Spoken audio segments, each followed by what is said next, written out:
ও মামা, কোথায় যাচ্ছ তুমি? কোথায় যাব? বাজারে যাব। বলো, আমাদের কেমন লাগছে? সবাই আমাদেরকে চেনে। কেমন লাগছে তোকে বলবে, কমেন্ট করে দাঁড়া। তো বন্ধুরা, তোমরা কেমন আছো? আমার ওয়াইটি স্টুডিও সকল বন্ধুদের জানাই অনেক অনেক ভালোবাসা। আজকে খুব গরম পড়েছে সকাল থেকে। সকালের কাজকর্ম সেরে এখন টিফিন করা হয়ে গেছে। টিফিন করে এখন যাচ্ছি বাজারে বাজার করতে। আমি আর বাবু একা পারি না গো, খুব গরম। একার দ্বারা একদম হয় না। তো চলো বাজার করে আসি, পরে তোমাদের সাথে শেয়ার করছি।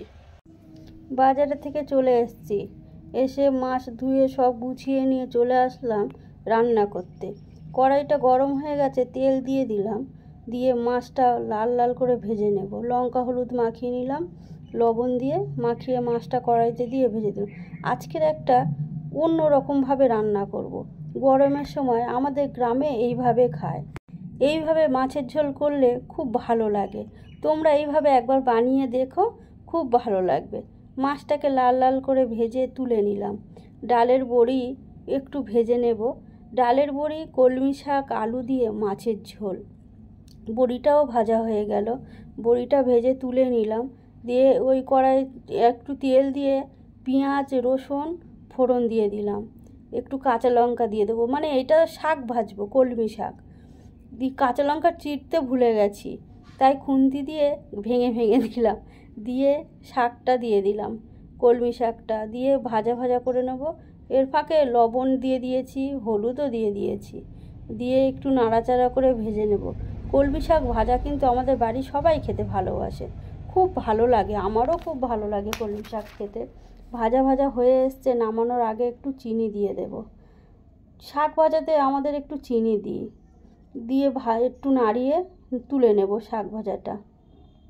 শাক ভাজাটা তোলা হয়ে গেলে কড়াই ধুয়ে বসিয়ে দিলাম। তেল দিয়ে একটু কালো জিরে ফোড়ন দিলাম, দিয়ে আলুটাকে লাল লাল করে একটু ভেজে নেব। টমেটো দিয়ে দিলাম, দিয়ে লবণ দিয়ে দিলাম, দিয়ে এর মধ্যে লঙ্কা হলুদ আদা জিরে বাটা দিয়ে একটু কষিয়ে কলমি শাকের ডগার পাতাগুলো নিয়ে একটু কষিয়ে নিয়ে জল দিয়ে দিলাম। ব্যাস, তরকারিটা ফুটে উঠলেই ঢাকা দিয়ে দেব। একটু পরে মাছ বড়িটা দিয়ে দিলাম। হয়ে গেল আমার মাছের ঝোলটা হয়ে গেছে। এবার নামিয়ে নেব। ভাতটা বসিয়ে স্নান করে চলে আসলাম ঠাকুর ঘর সারতে। ঠাকুরকে খেতে দিতে হবে। তো দেখো, ঠাকুরকে সুন্দরভাবে পরিষ্কার করে ঠাকুর ঘরটা ফুল দিয়ে গুছিয়ে সাজিয়ে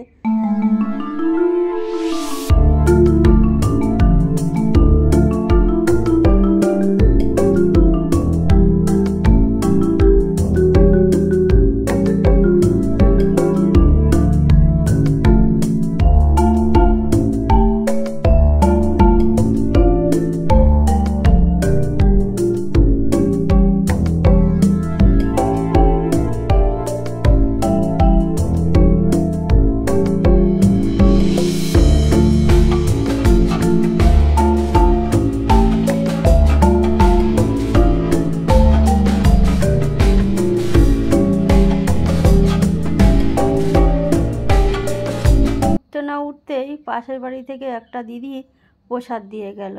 অনেকগুলো প্রসাদ দিয়েছে, ফল প্রসাদ। মঙ্গলচণ্ডীর পুজো ছিল, ওরা পুজো দিয়েছে, তাই আমাদেরকে প্রসাদ দিয়ে গেছে। এখন চলে এসেছি ভাত খাবো। দুপুর 1:30 বাজে, আর গরমও সেরকম পড়েছে আজকে। এত গরম আমাদের এখানে। তো থালাগুলো ভালোভাবে ধুয়ে নিয়ে ছেলেকেও ভাত দেব, আমিও ভাত নিয়ে নেব। আচ্ছা, দুপুরে তো রান্না করেছি, তোমরা তো দেখতেই পেলে। কলমি শাক ভাজা, মাছ দিয়ে মানে রুই মাছ দিয়ে আলু বড়ি কলমি শাকের ডগার পাতাগুলো দিয়ে ঝোল করেছি আদা জিরা বাটা দিয়ে। তো এখন ছেলেকে ভাত দিয়ে দিলাম, আমিও ভাত বেড়ে নেব। ছেলে শাক ভাজা খুব ভালোবাসে খেতে, মাছ খায় না কিন্তু, যেহেতু ওই যে কলমি শাক আলু বড়ি দিয়েছি ওর মধ্যে, বড়ি খেতে খুব ভালোবাসে ও। বড়ি আলু কলমি শাক দিয়ে ঝোল দিয়ে ভাত খেয়ে নেবে, আর ওই কলমি শাক ভাজা ওর হলেই হয়ে যাবে। কোনো মাছ খেতেই চায় না, সবজি হলে ব্যাস, আর কিছুই চাই না ওর। তো ওরটাই বড়ি আর আলু ঝোল দিয়ে দিলাম ওর বাটির মধ্যে, আর আমারটা একটা মাছ আলু বড়ি নিয়ে নিলাম। তো খেয়ে নিই এখন। তো খেয়ে উঠে গুছাতে গুছাতে তোমাদের দাদাভাই চলে আসবে খেতে। বাবু জিজ্ঞাসা করছে, ওমা শাক ভাজা কেমন হয়েছে? আমি বললাম যে খুব ভালো হয়েছে। শুভ সন্ধ্যা বন্ধুরা, তো চলে এসেছি দেখো লিচু নিয়ে।